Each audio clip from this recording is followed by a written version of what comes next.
کچھ مراسم عبودیت ہوتے ہیں. مراسم، رسم کہتے ہیں کسی چیز کی ظاہری شکل کو. رہ گئی رسم ازاں روح بلالی نہ رہی، فلسفہ رہ گیا تلقین غزالی نہ رہی. یہ قرآن کا بھی ہم اسے رسم الخط کہتے ہیں، رسم الخط. اور یہ حضرت عثمان کے زمانے میں فائنل ہوا ہے کہ یہ اس طریقے سے لکھا جائے. تو عبدیت کے اظہار کے لیے کچھ رسومات ہیں، جس میں سے ایک پر گفتگو ہو چکی ہے، قنوت. العبادت تجمع اصلین غایت الحب و غایت الذل والخضوع. حد درجے میں اللہ کے سامنے بچ جانا، جھک جانا، گر جانا. رکوع، سجدہ اللہ کے سوا کسی کے لیے نہیں. اور اس معاملے میں دین محمدی جو اپنی تکمیل کو پہنچ گیا، الیوم اکملت لکم دینکم واتممت علیکم نعمتی ورضیت لکم الاسلام دینا. آ حضور کی بعثت سے قبل سجدہ تعظیمی جائز تھا. کسی شخص کی تعظیم کے لیے، اس کی عزت کے لیے اس کے سامنے سجدہ کرنا جائز تھا. حضرت یوسف کے سامنے ان کے والدین اور 11 بھائی سجدے میں گر گئے. بچپن میں خواب دیکھا تھا اور 40-50 سال بعد اس کی تعبیر بالفعل ایک اس واقعے کے طور پر سامنے آ گئی. سجدہ کرنا، جھکنا، سجدہ کرنا، یہ جائز تھا. سجدہ تعظیمی حضور پر شریعت مکمل، توحید مکمل. اب ہر نوع کا سجدہ حرام مطلق ہے سوائے اللہ کے کسی کو. ہمارے مسلمانوں نے بھی اپنے دور ملوکیت میں سجدہ تعظیمی شروع کرا. عدالت کے اندر بادشاہ کے دربار میں جا رہے تو سجدہ، سر جھکا کر رکوع کی حالت میں. یا آپ کے پڑوس میں جو حیدرآباد کی ریاست تھی، سلام کیسے کرتے تھے، کتنے جھکتے تھے، اور پھر وہ جھک کر وہ سلام ہو رہے. یہ مشرکانہ فعل ہے. مغلیہ دربار میں بھی تھا. شیخ احمد سرہندی رحمۃ اللہ علیہ نے کہا غلط ہے، حرام ہے، جائز نہیں. دربار میں شکایت پہنچ گئی. آخر مخبری کرنے والے بھی تھے، حاسد بھی تھے. وَمِن شَرِّ حَاسِدٍ إِذَا حَسَدَ. طلبی ہو گئی، بلایا گیا دربار میں حاضری. اور ایسا اہتمام کیا گیا کہ جب حضرت مجدد آگے آئیں بادشاہ تک جانے کے لیے تو درمیان میں ایک دیوار سی حائل کر کے اس میں کھڑکی کھول دی کہ اس میں سے جھک کر گزریں گے نا تو رکوع کسی درجے میں تو ہو جائے گا. رکوع بھی سجدے ہی کی ایک شکل ہے، سجدے کا ہاف کہہ لیجئے. لیکن یہ کہ جب آیات سجدہ آتی ہیں قرآن مجید میں تو عام نمازوں میں میں دیکھتا ہوں کہ وہ آیات سجدہ والی آیات پڑھی نہیں جاتی، حالانکہ ان کی ایک خاص کیفیت ہے. تراویح میں تو پڑھی جاتی ہیں لیکن پہلے بتا دیتے ہیں کہ یہ دوسری رکعت میں یا پہلی رکعت میں سجدہ آ رہا ہے تو لوگ تیار ہوتے ہیں. رکوع بھی اگر فوراً ہو جائے آیت سجدہ کے بعد تو اس سے بھی اس سجدے کا حق ادا ہو جاتا. بہرحال حضرت شیخ مجدد رحمت اللہ علیہ دربار میں آئے تو اس کھڑکی میں سے پہلے پاؤں گزارے، پھر اپنا سر نکالا،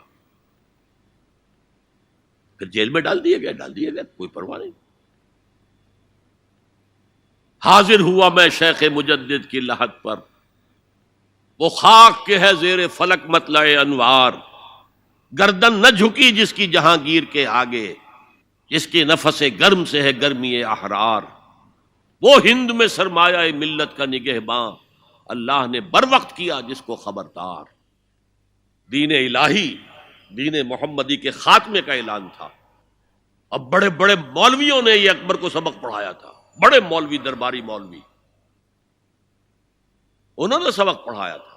اللہ کا ایک دن 1000 برس کا ہوتا ہے اور اللہ کا ہر معاملہ 1000 سال تک ہوتا ہے.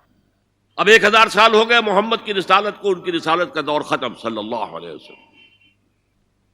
اب دوسرا 1000 سال، اسی لیے الف ثانی کہتے ہیں نا، الف ہزار کو کہتے ہیں الف ثانی. یہ دوسرا 1000واں سال جو شروع ہو گیا ہے، اس میں ایک نئے دین کی ضرورت ہے. وہ دین اکبری ہے، دین الہی ہے. اور دین الہی کیا تھا؟ یہ ایک بہت بڑی سیاسی تدبیر تھی، اصل میں بہت بڑی سیاسی تدبیر، اور اس کا ظہور بعد میں بھی ہوا ہے ہندوستان کی سرزمین میں۔ وہ یہ کہ ہندوستان کی ترقی میں جو چیز سب سے بڑی رکاوٹ ہے وہ مذہبی اختلافات ہیں، لہذا ایسا کرو سارے مذاہب جو ہیں اسے ہاون دستے میں ڈالو، کوٹ کوٹ کے چورا چورا کر کے بناؤ صفوف، اور یہ مذہب سب کا ہو جائے تو مذہبی اختلافات ختم ہو جائیں گے۔ دوسری بات ان کی سمجھ میں یہ آ گئی کہ اصل میں اختلاف رسالت اور شریعت کی بنیاد پر ہوتے ہیں، لہذا دین الہی بس خدا کو مانو، بس رسالت وغیرہ کو چھوڑو، خدا تو سب کا رب ہے، اسے آپ پرماتما کہہ لیں، مہادیو کہہ لیں، جو چاہے کہہ لیں، اللہ کہہ لیں، رام کہہ لیں، قل ادعوا اللہ والرحمن ایما تدعوا فلہ الاسماء الحسنی۔ قرآن کہتا ہے تم اللہ کہہ کر پکار لو یا رحمان کہہ کر پکار لو، جس کو بھی تم پکار رہے ہو یہ جان لو کہ تمام اچھے نام اسی کے ہیں۔ یہ فلسفہ تھا بہت گہرا، وہ جاہل تھا، ان پڑھ تھا، لیکن بہت بڑا سیاستدان تھا اکبر، اس میں کوئی شک نہیں۔ لیکن یہ کہ اگر ایک حکومت، اور جو سب سے بڑا مغل اعظم جس کو کہتے ہیں، اس کے زمانے میں مسلمانان ہند جو ہیں سیاسی اعتبار سے اپنے عروج پر تھے، لیکن دینی اعتبار سے پاتال کا معاملہ آ گیا تھا کہ دین محمدی ختم، 1000 سال کا ایک دن ہے اور وہ ختم ہو چکا۔ اللہ نے اٹھایا مجدد الفسانی رحمت اللہ علیہ، اور ان کی درویشانہ مساعی کے ذریعے سے، اب دیکھیے اس زمانے میں تصوف کے ذریعے سے سب سے بڑا شرک آ رہا تھا، وحدت الوجود کی ایسی تعبیرات ہو رہی تھی جو ہماوست بن گئی تھی۔ ہماوست اور وحدت الوجود کے درمیان تو زمین آسمان کا فرق ہے۔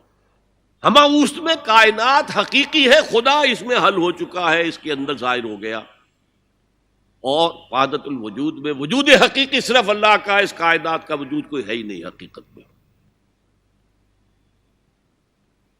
لیکن یہ ختم ہو رہا تھا۔ اس پہلو سے مجدد الفسانی کے مجدد اعظم کو اللہ نے کھڑا کیا۔ شیخ احمد حضرت عمر کی اولاد سے تھے، فاروقی تھے، شاہ ولی اللہ بھی فاروقی تھے، لگے فاروقیم کہتے ہیں شیخ احمد صلی اللہ علیہ وسلم، میری فاروقی رگ پھڑکتی ہے اس پر۔ اس کے نتیجے میں وہ دین الہی کا خاتمہ ہوا۔ بعد میں ہمارے ہاں یہ آیا ہے ہندوستان میں برہمو سماج، برہمو سماج، اور گاندھی جی بھی اسی فلسفے کے قائل تھے، وحدت ادیان کے، اور یہ سیاسی اعتبار سے بہت اونچی ذہنی سطح کی غمازی کرنے والی بات ہے کہ ہندوستان کے اندر کے یہ مذہبی اختلافات کو اگر ہم کسی طرح کھرل کر کے ختم کر دیں، ہاون دستہ میں ڈال کے کر دیں، تو پھر یہ کہ یہاں ترقی ہی ترقی ہے۔